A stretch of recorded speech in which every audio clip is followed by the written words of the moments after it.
Hi everyone! Welcome back to my channel, Mommy Love Vlog, and as usual, ako nga po ulit si Mommy Love. Ayan! So for today's vlog is all about sa ating salary. Ayan guys!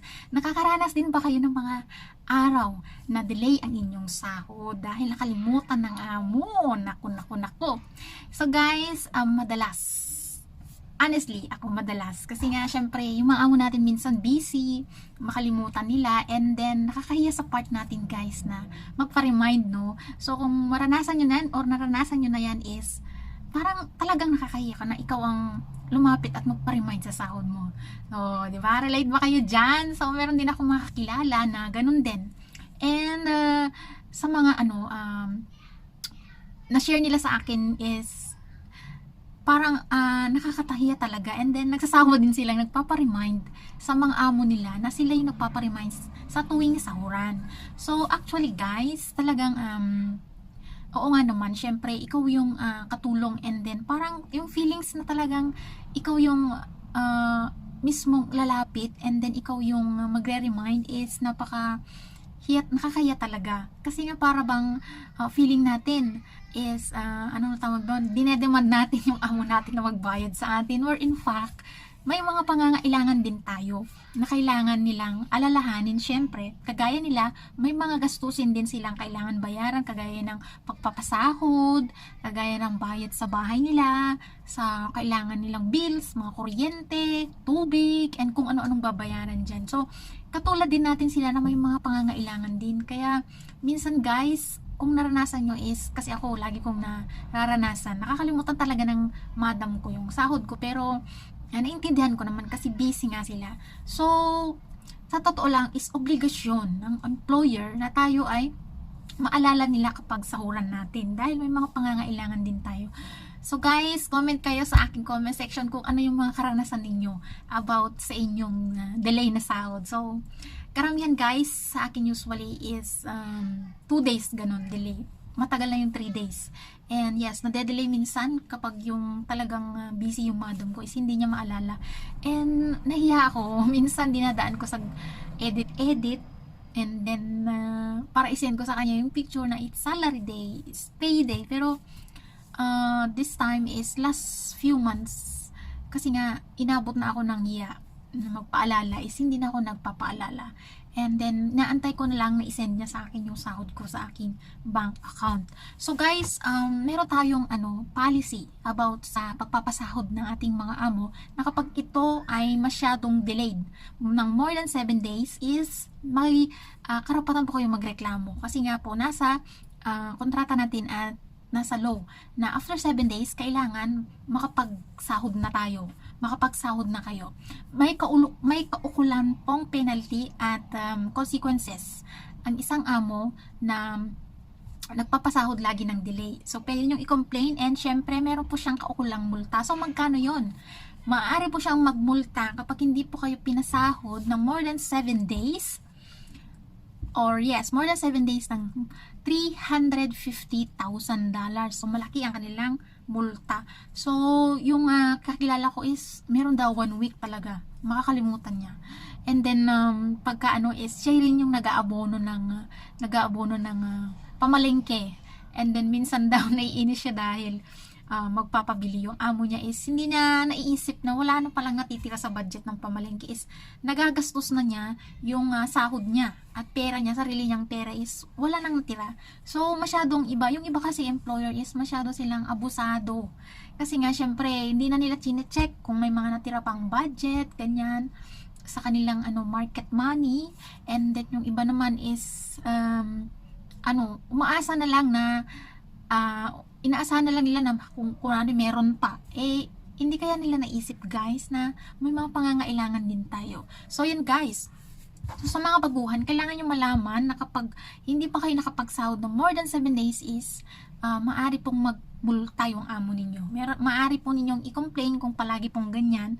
And then, kapag hindi po niya nabayaran or hindi kayo pinasahod ng more than 7 days is meron pong kaukulang interest. Ayan, magkaka-interest yung hindi niya nabayarang sahod ninyo kung magkano yung sahod ninyo hindi niya binayaran. At syempre, makukulong po yung amo kapag hindi kayo pinasahod ng 3 taong pagkakabilanggo. So, yan. So, dito guys, basahin natin. Nakasulat dito, an employer should pay wage to an employee when they become due and not later than 7 days from end of the wage period. So, kung ano yung dating nyo dito sa employer ninyo, yung araw na pagdating nyo doon is yun din ang araw ng sahod ninyo. An employer who fails to pay wages to an employee within 7 days after they become due is liable to prosecution and upon conviction to fine of 350,000 and imprisonment of 3 years. O, di ba? So may patakaran tayo sa pasahod. Where a wage offense committed by a body corporate is proved to have been committed with the consent or connivance of or to be attributed to any neglect on the part of any director, manager, secretary, or other similar officer of the body corporate, such person shall be guilty of the like offense and upon conviction is liable to the same penalty. And if the employer fails to pay wages to the employee within 7 days from the day when the wages become due, he is required to pay interest on the outstanding amount of wages to the employee. So, ito guys ha, yung binasa ko na dito sa may galing ito sa Labor Department. So, ayan guys, ang about sa ating sahod. So, dito guys, sa Hong Kong is, may policy po tayong ganyan. So, hindi nila pwedeng i-delay ang ating sahod. So, napakaganda dito, di ba? May mga law tayo about sahuran. Yan. So, yung mga may balak-balak na mag-apply dyan, kung andyan man kayo sa Saudi Arabia, Middle East, ayan, ganito ang policy dito, yan. Kaya kung kasi ako sa inyo, kung andyan man kayo is, kung minsan sa sa ibang bansa sa Middle East, iba ang hindi daw nila tinatanggap ang sahod, dinediretso daw nila sa family na pinapadala. Ewan ko ba, meron akong kakilala kasi na hindi niya nahahawakan yung sahod niya. Dinediretso mismo ng amo niya sa pamilya na sinisend daw.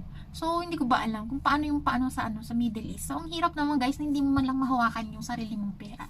So, yun guys, ang gusto ko lang i-share at sana'y nakadagdag ng kaalaman ang tungkol sa video na ito about sa pasahod. So, tandaan nyo guys ha. And then, ano nga pala yung mga ginagawa nila? Ano yung moves ninyo para maalala nila ng ating employer, yung ating sahod. So, sa akin is, sisend ako ng emoji minsan. Kaya lang guys, nahiya na ako, inabutan na rin ako ng hiya.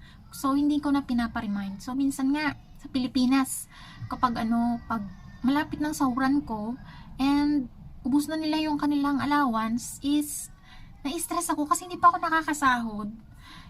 Nagme-message na sila. So, doon ako nagagalit na. Hindi sila makapag-antay.